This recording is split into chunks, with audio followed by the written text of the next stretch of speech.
When I was 13, I got my first period. To this day, that memory is still really vivid in my head. I was at my cousin's house and I remember feeling something weird happen. So I went to the bathroom, pulled down my pants, and I saw blood. I remember my aunt came in to help me put on a pad, and then I just started bursting into tears. I don't remember the exact reason I did this. I think I was probably horrified, ashamed, embarrassed, maybe all three. Even though I knew what a period was, why it happened, and what to do when it happened, I still felt this strange out-of-body experience, a feeling of revulsion of my own body. And it didn't have anything to do with the cleanliness. Everything was clean, everything was fine. But it was the encounter with the blood that is never usually seen outside my own body, that was horrifying. Disgust is a really powerful feeling because it is immediately responded with revulsion. But there's nothing objectively disgusting about blood. If some separate otherworldly consciousness being learned about periods, they probably wouldn't feel an immediate disgust at this thought. But why do we? Why do we find certain things disgusting? Why was I so horrified when I got my period for the first time? Girls are told to close their legs. They're told they don't poop, told not to dress in a way that is scandalous. Farting and burping isn't ladylike. Fix your posture. Make sure to hide your tampon or your pad up your sleeve. Women just purely existing and having bodies is a source of shame. It's a very normal thing, as if women's bodies are in some way grotesque. But no one is hating men for their grotesque bodies. Of course, we can look at sexism to explain this phenomenon, but is that all there is to it?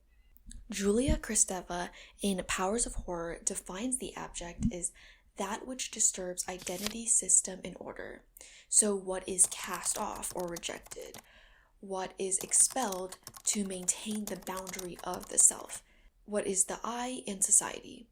This can evoke feelings of disgust, horror, revulsion. So for example, bodily waste, such as blood, corpses, or feces. Any sort of other threatens the sense of self, representing the repressed that must be expelled to form what is the subject or the I.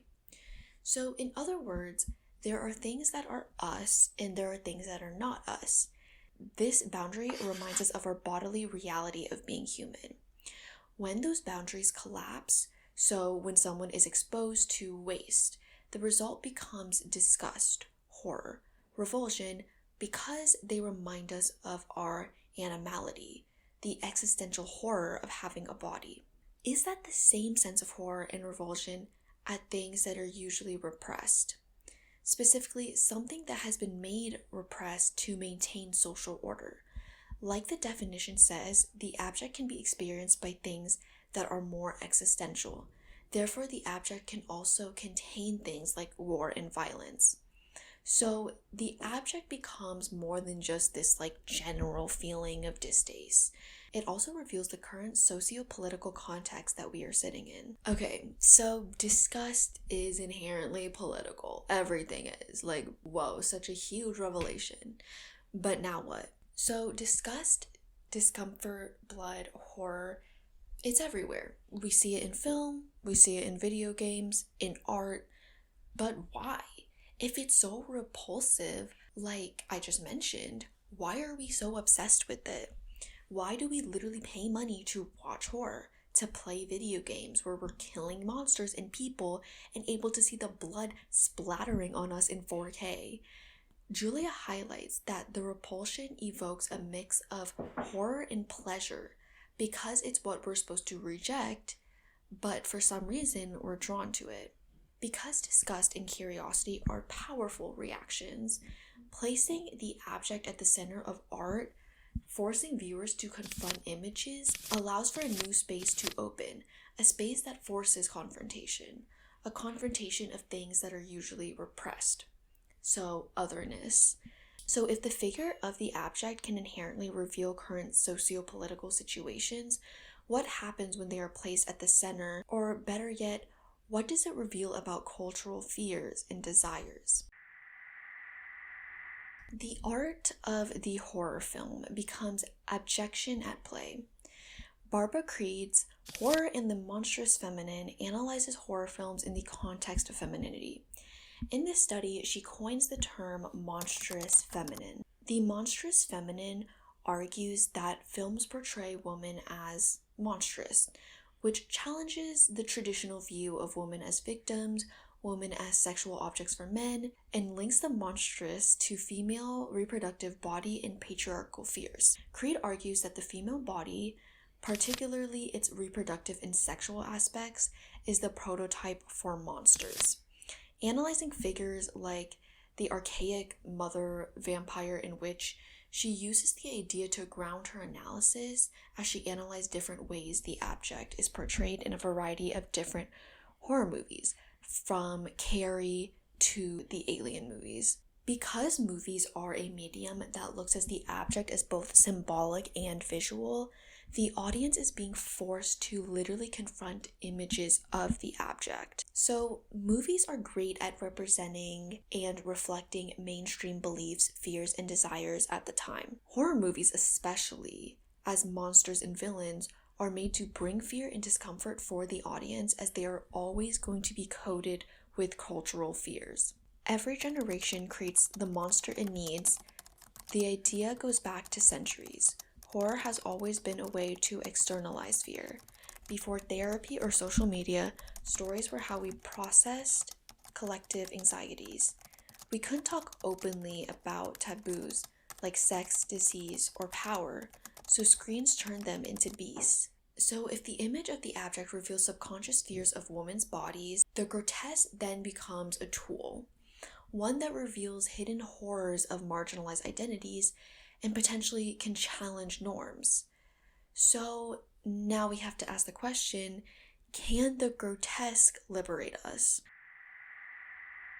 The Witch, written and directed by Robert Eggers, is a period horror film set in a deeply puritanical world where religious doctrine governs every aspect of life. So the story follows a family. They're exiled from their settlement and they're forced to survive on the edge of an isolated forest, a space that historically is associated with chaos, nature, and of course, the feminine. So almost immediately, the family's world begins to just collapse. The disappearance of their infant son, which was an event that was blamed on Thomasin, the protagonist, and attributed to witchcraft and divine punishment. This film is particularly useful for analyzing abjection because it situates female power as something that's inherently dangerous within a religious framework. In Puritan ideology, women who exist outside submission and domestic obedience just immediately become a sight of fear. And the anxiety of this is projected most intensely onto Thomasin, who again is the film's main teenage protagonist, whose developing body and emerging sexuality mark her as threatening long before she ever acts. So Thomasin becomes the family scapegoat. She's blamed for the loss of the baby, she's accused of stealing her mother's silver cup, and burdened with her father's failures as both a provider and spiritual authority. Her femininity is immediately framed as monstrous potential. She's not punished for what she's done, but for what she might become. In this way, the film renders womanhood itself as just abject, because, it's tied to original sin, it's tied to this messy bodily accesses, blood, and just this sense of uncontrollable, unknown power. Yet Thomasin's relationship to the abject isn't just passive, and that's something I really love about this movie. At moments, she experiments with it. She pretends to be a witch to frighten her sister, that is really annoying. And later, she openly confronts her father's moral and economic collapse. These moments mark a shift to emerging agency, revealing how the accusation of monstrosity can itself become a source of power. Blood functions as the film's most potent and abject symbol. It represents contamination, fear, and bodily transgression, but also transformation. In the confrontation between Thomasin and her mother, Blood is everywhere in the scene, it just saturates it, and Thomasin emerges physically marked by it. This moment can be read not only as violence, but also as rebirth. Through the abject substance that once defined her as dangerous, she steps fully into identity and autonomy. The film's final scene also makes this transformation really explicit. So Thomasin, after her entire family's dead, she is alone and abandoned. Thomasin accepts the goat's offer, which is, Satan, and enters the forest. Not as this form of okay, she's corrupted, but as a choice. The figure that once symbolized this ultimate evil becomes the site of her agency.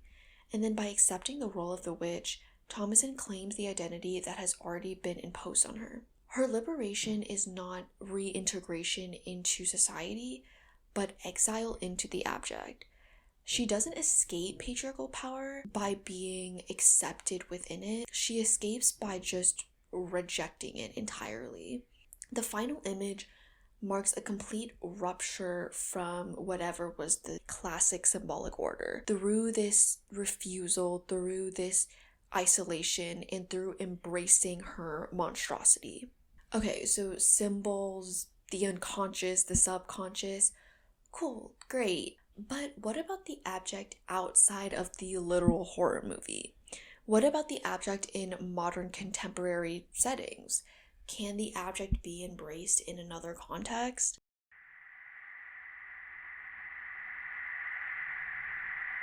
Fleabag is a British comedy television series created and written by Phoebe Waller-Bridge. It's about a dry-witted woman known as Fleabag who has no filter and navigates her love life in London while coping with tragedy. Fleabag is well known for her infamous fourth wall breaks. And I'll be sure to treat you like a nasty little bitch. That was a joke. Oh, no, Sorry. I know. Yeah, I know. okay. That was like, oh, okay. She's also known for being just incredibly relatable because of her blatant confessions about her sex life, her thoughts on her self-perception, and her just non-filtered thoughts and ideas in general. Now, she is portrayed as a flawed character who is relentlessly focused on her sexual desires, and she, throughout the show, kind of just sexualizes everything. Especially in the first season, we see that she's constantly associating herself with sexual excesses or messily bodily functions. Now, this note is really important because of the context of the show. In the beginning of the 1990s saw a hyper-commercialization of female sexuality.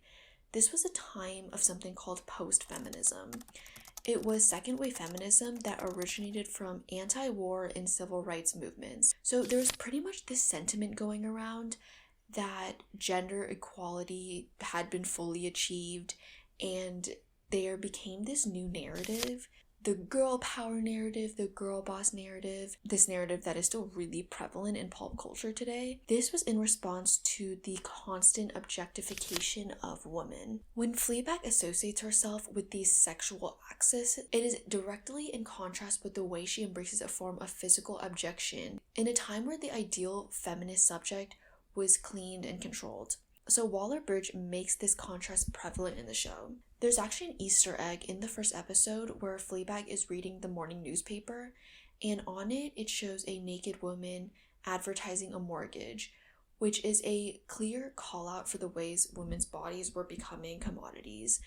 So on the left of the newspaper, there's an article called "Has the word feminism become dirty?"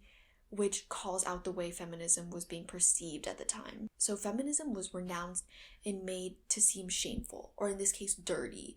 And so we can see how the show parodies these post-feminist ideals. There's also this expectation that women's bodies should be controlled and regulated.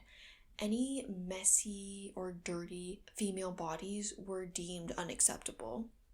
That's why when Fleabag embraces the abject language and action, it becomes a challenge to the clean femininity that has been offered.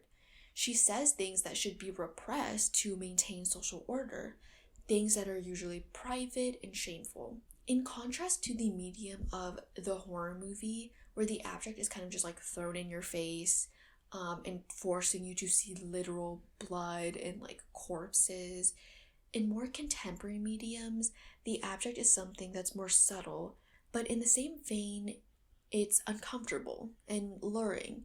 You can't look away.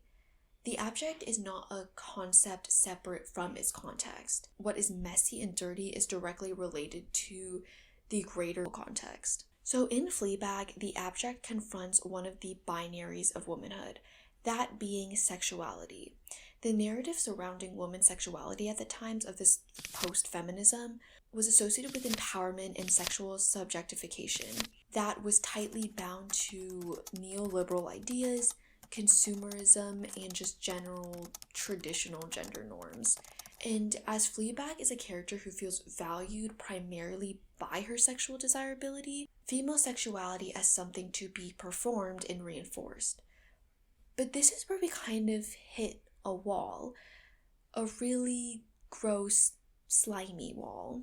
The abject, from Kristeva's view, expose what society wants to be expelled, and in Fleabag's case, it's female sexual excesses, her moral failure, her grief over her best friend. But in Fleabag's case, the abject is legible, it's acknowledgeable, it's like incredibly relatable. But then we have to ask the question, does that mean that the abject only works because it's consumable within our existing norms?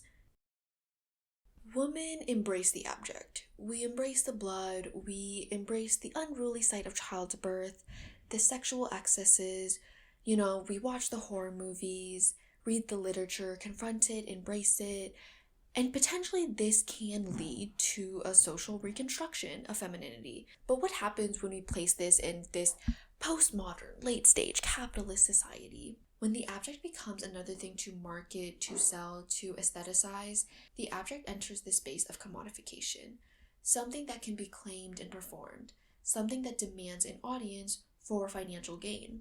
Is liberation possible if the audience consumes this safely, from a position that is already detached and waiting for the next dopamine hit?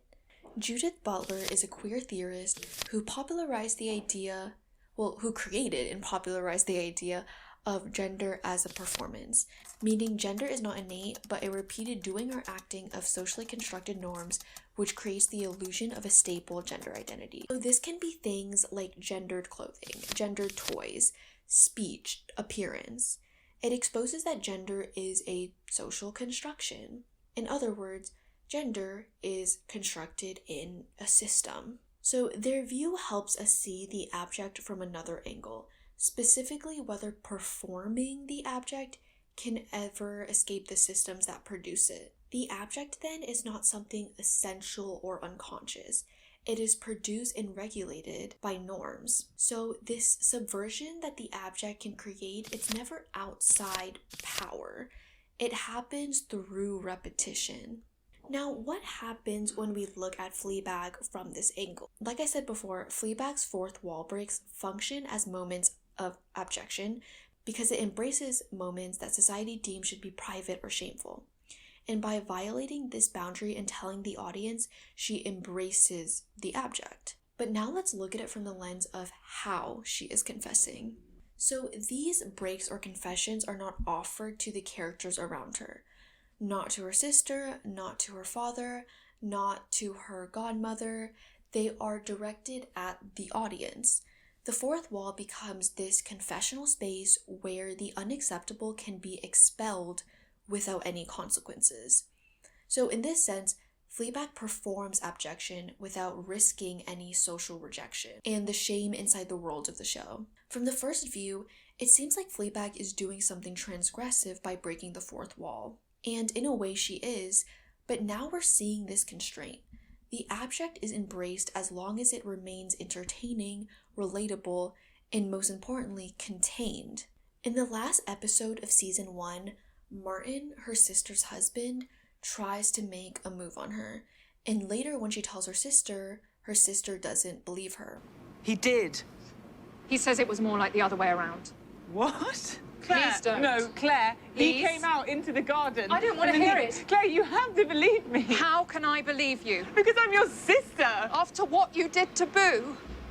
This is a crucial moment because it exposes Fleabag and it also reveals that the whole time she has been deceiving the audience through her fourth wall breaks. Even in the scene, she acts as if she has just been exposed. The camera comes toward her and she backs away in shame. After this scene, we can see her fourth wall breaks through a different perspective. In this act of embracing the abject, she is also able to shield herself from vulnerability. The abject becomes, for her, like a survival mechanism. But in my opinion, the most revealing scene is the last one after season 2. In the final episode, after the priest tells her he loves her and leaves, she sat there at the bus station, and when she gets up, she looks into the camera and she shakes her head no. And then she walks away from the camera. The confessional space collapses.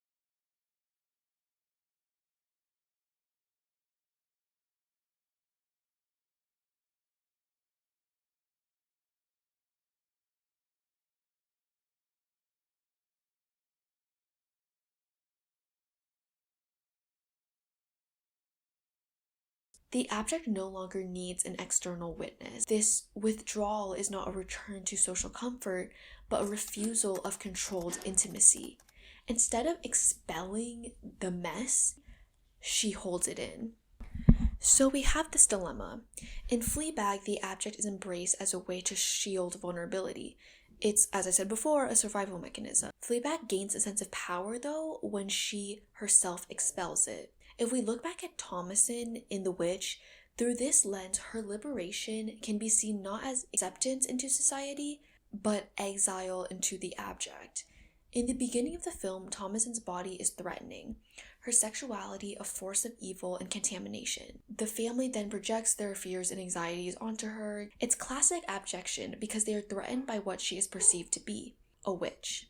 When she is within the family, nothing she does or says can protect her, and the only alternative is the wilderness. In that way, you can say that she's trapped in a binary, embracing the abject and freeing herself from the system, or remaining in one that treats her like an abject. She is left with no other choice but to embrace the abject. Freedom through this lens can come through just total social rupture. Embracing the abject does not reintegrate women into power structures. It creates freedom through refusal, isolation, and being cut off from her family. Both Fleabag and The Witch, through this lens, demonstrates that the abject is not something integral to the female body. Rather, it's a transgression that is inherently already structured by social norms. So one day my friend and I were talking about horror movies, and I was telling her a little bit about this idea that I had about the abject, and she told me that it reminded her a lot of the movie The Substance.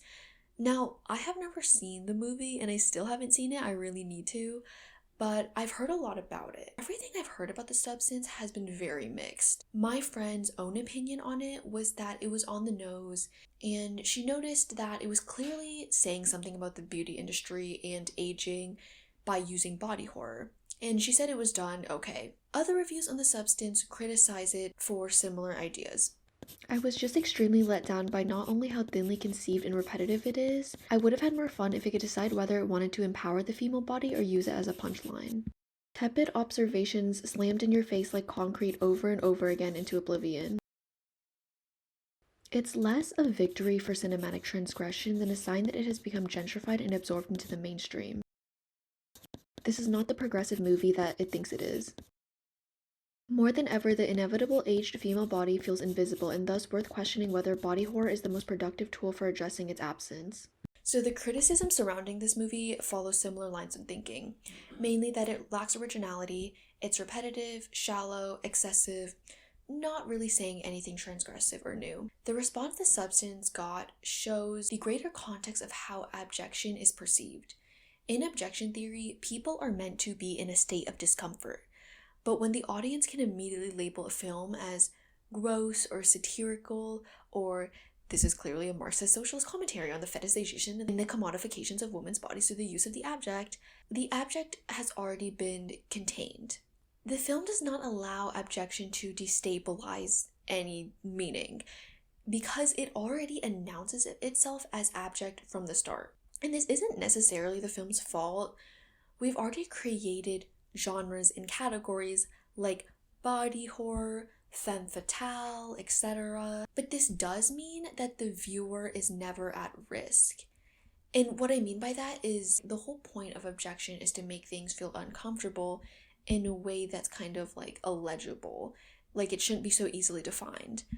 But the thing is, in order for anything to be mainstream, it has to be legible and repeated to give the audience what they want. That's why now everything is like a sequel or a remake, because the film industry knows what the audience already likes, they want to make money, so they can take this concept over and over and over again. Even things that were once subversive, like body horror, becomes this repeatable aesthetic. It's categorized, consumed, and ultimately loses any subversive power that it once had. So the question is no longer whether the abject can appear on screen, but whether it can still do anything once it does. Okay, so what could possibly be subversive then?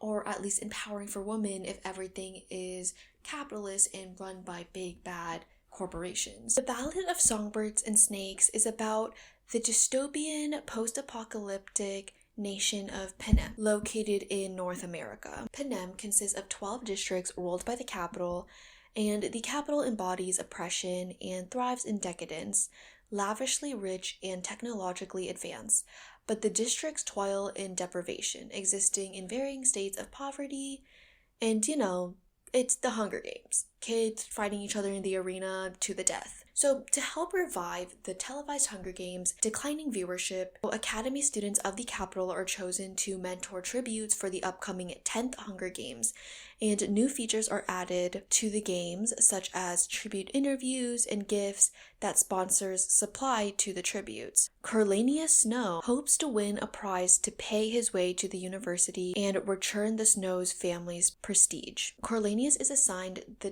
District 12 female tribute Lucy Gray Bard. So Lucy Gray enters the Hunger Games already marked as a spectacle.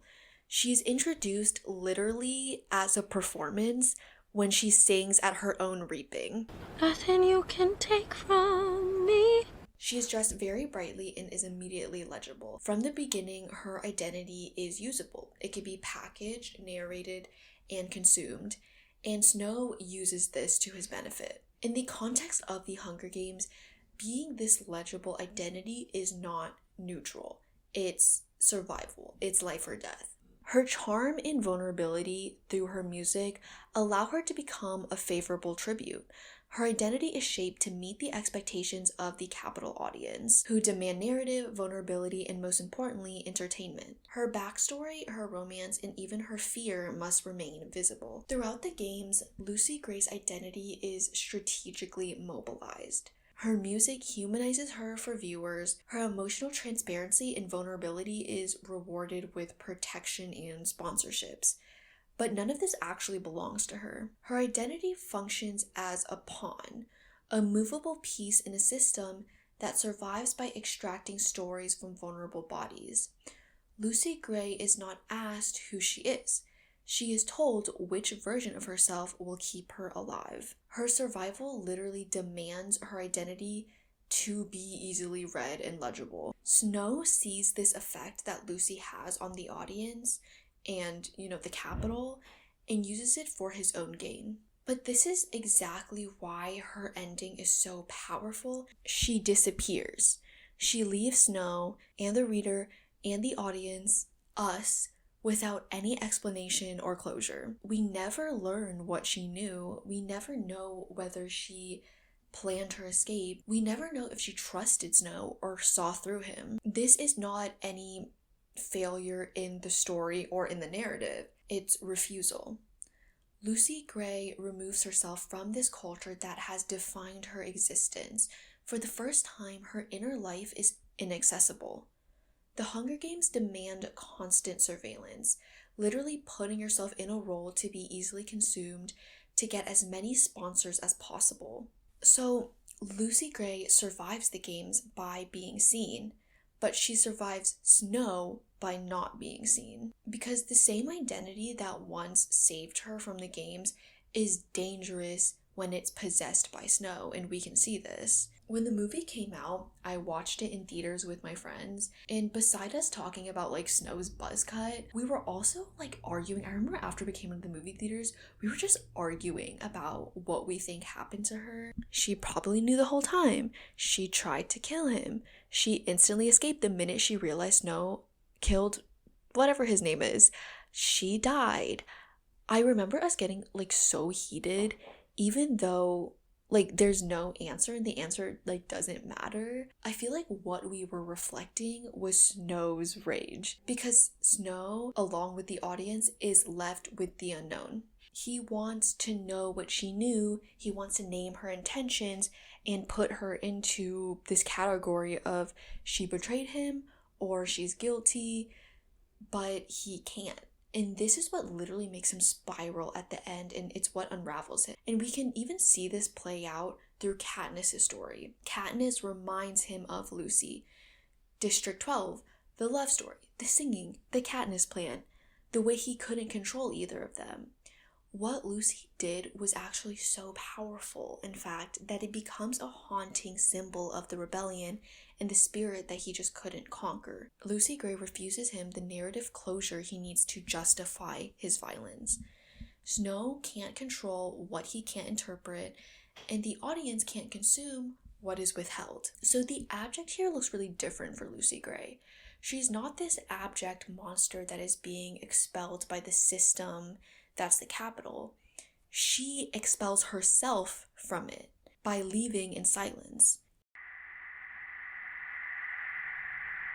If norms require repetition to function, then the subversive becomes recognizable through performance. That means that refusal can be dangerous because it breaks repetition. It's not outside power, but it refuses to be legible and defined. If the abject can be commodified, which leaves the body visible, excessive, and legible, then that means the refusal would leave things unresolved. It would create frustration.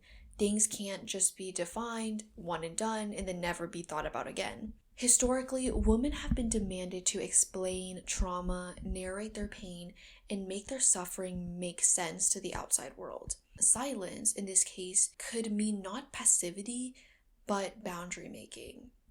Now, I'm not arguing that women need to stay silent about harm and injustice that's being done to them and then just like disappearing from public life.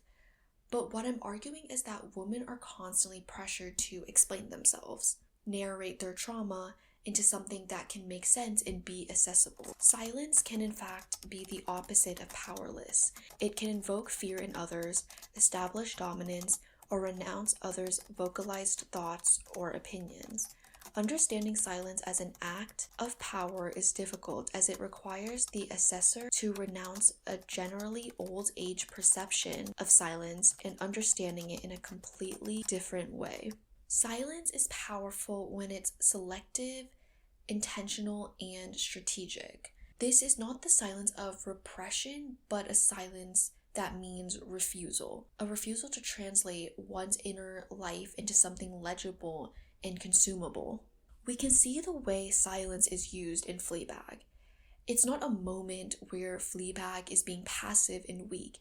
In fact, I'd say it's the complete opposite. It's the most powerful action she does in the whole show. She selectively holds back for the audience and doesn't let herself be legible. And it's uncomfortable. We want to know what she's thinking, what she's going to do next, but we can't. We just have to sit there and reflect. There's a boundary that's set. We can no longer just like consume. Also, the fact that Fleabag is never named is also powerful, because names anchor people to their family and their social role. But by never giving Fleabag a name, this show itself actually withholds a piece of legibility. Even as she is like expelling these sexual excesses and expelling her inferiority, there is still a core that she refuses in these confessions to give to us. In this way, she can't be entirely predictable. While Fleabag performs abjection through confession, her refusal of a name actually interrupts this process by which the subject is stabilized and judged. So in this way, she remains partially ungovernable. Silence as a way to allow for misinformation. misrepresentation, and most of all, as the refusal of appropriation and the reclamation of power and experiences. The reason silence is something that can be so powerful, especially now, is because of the way language is viewed and used. Silence has always been associated with the trope of oppression, and the opposite, speaking out, is associated with liberation. It's a Western ideal to put speech and language on a pedestal. Language is set up for men and made for men. That is the reason why there is such a low tolerance of silence in American culture, but that's the exact reason why it's central for empowerment. Now, there's a lot to this field of study, different cultural perspectives that I can't just capture in this one video, and I want to encourage anyone who is watching to look further into it, so I'll link some books and papers down below. So silence not as a form of protest or collective action. Protest and collective action are extremely important, and I'm not saying to not do those things or to like replace them. Silence as more of a refusal on how women are demanded to speak, and silence as resistance to the systems that extract pain without offering any justice. The media and the internet play an important role in facilitating feminist movements and discussions. Therefore, it's important to examine a medium like film as a vessel for both discussion and activism. Disgust, as I said in the very beginning of this video, is a really powerful reaction, because it's an inherently political one. The abject can reveal unconscious fears and desires, and because of that, it has subversive power. It threatens the boundary between the self and the other, and in that way, the abject can be a good way to depict grief, trauma, and shame, things that are supposed to be repressed and hidden. But now it's also important to understand the structure of how abjection is used and performed, and also the ways it can constrain. Abjection has the power to tear at the foundations of essentialist notions of womanhood, but if it operates under a system that has made it into a commodity and a genre, then it loses its transgressive powers. Through silence, there is a new type of abject happening, one that is refusing to be defined. Silence is impactful because it is not typically viewed as a forthright way of operating against oppression. Instead, it transcends the limitations of language and diminishes men's dominance.